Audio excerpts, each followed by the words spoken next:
Hey, there's been a lot of people asking me questions about what's going on in the Middle East, specifically with Israel and Lebanon and Hamas and all that. And I haven't done anything about it because it's so fast moving. But Friday they killed Nasrallah, basically killed the head of Hezbollah. If you don't know who he is, Google him. There's plenty of stories about him. But that's a pretty big thing to do, pretty big red line to cross to kill him. And I had some questions about, what's the end state here? What are we trying to do? And I can't get in the mind of Israelis, but I can tell you what ordinarily happens when you're trying to do a decapitation strike for military objectives.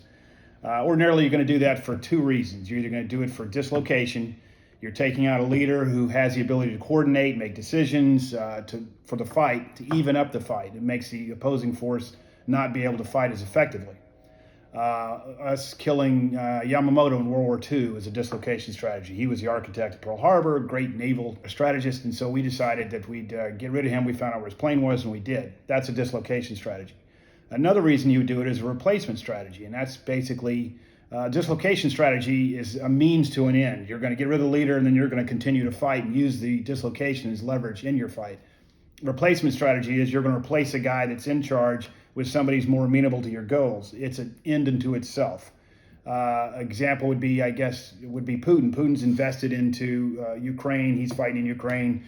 And if somebody was to take over from Putin and was not invested in Ukraine, it'd be one thing. You'd get rid of Putin. This guy'd come in and say, I'm pulling out of Ukraine. It's an end unto itself. You're trying to replace the bad guy with somebody more amenable.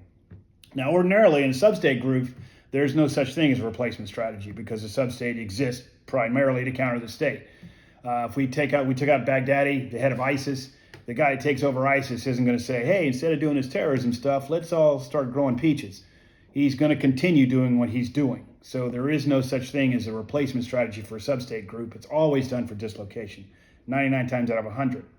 Now, in this case, Hezbollah is a sub-state group, but it's a little bit different because they're also part of the parliament. They're part of the government of Lebanon. So there could be some replacement strategies going on here. The second thing is that Israel has not said they want to annihilate Hezbollah. They've not done like they have for Hamas. They basically said Hamas is going to cease to exist. They haven't said that about Hezbollah. Basically what they've said is quit firing rockets into Israel. We want our people to move back to the north. And you guys need to adhere to the UN resolution, which happened after the 2006 war, being north of Litani River, north of the blue line. They had a buffer zone they were supposed to be out of. They've never adhered to that, and now they're shooting missiles into Israel from it. So Israel's just said, I want you to quit doing the rockets. So there could be a replacement strategy here, but it could be a dislocation strategy, and I'm not sure which way it's going to go. Israel has said that they are, just recently said they're going to do a limited ground invasion of Lebanon. Does that mean they're going to try to wipe out Hezbollah, or does that mean they're just trying to get to the missile sites and say, get these missiles out of here? I'm leaning towards a replacement strategy. The next guy's going to come in there. Number one, he's got a little bit of deterrence going on because Israel's wiped out Hezbollah leadership and proven quite capable of penetrating Hezbollah leadership. So the next guy's thinking, if I take over, he may just whack me too and may agree to it. On the other hand, there are a lot of people in Israel and around the world, I've seen them on TV, saying now's the time to take out Hezbollah. They're completely in disarray. Dislocation strategy is perfect. Go in there and wipe out Hezbollah. The problem with that is Hezbollah, if you get inside Lebanon, as Israel found out in 1982 and in 2006, it's easy to get in. It's very hard to get out. But the time factor is a problem here. The dislocation strategy works best when it takes a very long time for the leader to come in. The strategy, without a leadership, it's easier to take out the opposing forces. Replacement strategy, you want a very short time. The quicker that guy can get in and make changes as part of the organizational leadership, the better off you are. So there's going to be people saying, hey, you can't wait until this guy takes over from Nasrallah and then he says, no, we're going to continue fighting, which they've already said. They haven't picked a new leader yet. There's two guys in the running, but they said we're going to continue fighting like they always say.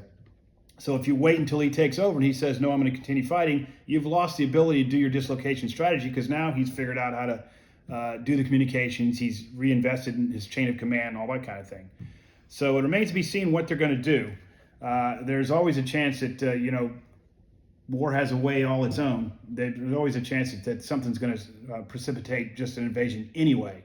But right now, I think they're just trying to get the missiles out of southern Lebanon. They're not looking to destroy Hezbollah completely. Now, Hezbollah, they've got two choices. They can agree to the Resolution 1701, move back north of the Litani River, or they can continue to fight. Now, if they agree to the resolution, it makes them look completely weak and feckless. I don't see them doing that anytime soon. They have, right now they're absolutely in disarray. And just by saying, okay, we succumb to Israel, we're going to move north of the river, makes them look completely weak and they'll lose power inside Lebanon. So I don't see that happening. On the other hand, continuing to fight, they're in quite a bit of a pickle now. There's all this talk about 50,000 battle-hardened fighters because they fought in Syria and all this kind of stuff. But the fact remains that Hezbollah does not have the monopoly of violence to take over Israel. They just can't do it. If you did a force-on-force fight, they live by car bombs, they live by assassinations, they live by terrorism. If they went force-on-force with Israel, they don't have tanks, they don't have airplanes, they don't have helicopters, they don't have the monopoly of violence. They'll get wiped out. That leaves them to letting Israel control the battlefield here. They need Israel to invade Lebanon in order to bloody Israel's nose. They certainly can't invade Israel. The problem with that is that Israel, since 2006, they did the war in 2006. This is Israel's fight. They have planned for this since 2006. They have studied it. It's not like it's kind of like us in the old Soviet Union. Our big battle plans were we're going to go force on force with the USSR. Yeah, we did other things. We went to Grenada. We did Vietnam. We were in El Salvador. But the main fight that we were planning on was that one. Same thing with Israel. Their main fight they're planning on, they're not looking at Egypt to invade anymore. They're not looking at Jordan to invade anymore. They're looking at Hezbollah. And they have planned that since 2006. Coupled with that, Hezbollah has lost all their ability to communicate. They can't trust pagers. They can't trust cell phones. They can't trust their walkie-talkies. And couriers are not that effective when they do that. And they've also lost their entire leadership. They are dislocated right now. So it would be, if Israel decided to do this, it would be a hell of a fight. But Hezbollah is not in a good position to be fighting Israel right now. But the need for vengeance is going to be strong on Hezbollah's part. Make no mistake. Nasrallah was, their king leader's been there forever, and somebody's going to want to take it to Israel. Now, the main thing they have are missiles. They've got missiles and they've got rockets and that kind of stuff. They've got upwards of 150,000 of them they can launch into Israel, and that would cause a lot of damage. It would cause a lot of death, but it's not decisive in a war. They're eventually going to run out of rockets, and that's just going to be the end of it. Israel wants them to stop using that. Now, if they decide to do an enormous rocket barrage into Israel, then that's going to call Israel's hand. They're going to turn that into like a Hamas fight and say, I'm done with this. We are going to take out Hezbollah. Let's go. And that would devastate Lebanon. Most of the Lebanese people, that's another factor. Lebanon's not a monolithic bloc saying, I love Hezbollah. There's a bunch of people that are like, get that guy out of here. I'm sick of him. He's taking over our politics, etc. So Hezbollah is in quite the pickle. They're not nearly as strong as everybody's saying they are. The final thing would be Iran. What's Iran going to do about this? Iran is sitting there saying, what the hell just happened? They took out Nasrallah. Now, Iran is completely worried about what Israel can do to them. Iran's more than happy to let Hezbollah do the fighting, Hamas do the fighting, the Houthis do the fighting. But Israel's already proven they killed the head of Hamas in an IRGC compound in Tehran. Iran used to think that Israel wouldn't cross certain red lines. Well, they just proved that they will cross whatever red lines out there to get their goals. So now Iran is thinking, have they not struck us because they can't, or have they not struck us because it's a red line? And Iran is worried. They've already moved the Khomeini to a secure location. If they do anything against Israel, Israel may take it to them and devastate them as well. They've already indicated that. The head of Ayatollah has already said, and as a direct quote, that, obviously death to America, death to Israel, we're going to continue to fight. But they telegraphed and said, all the forces in the resistance stand by Hezbollah.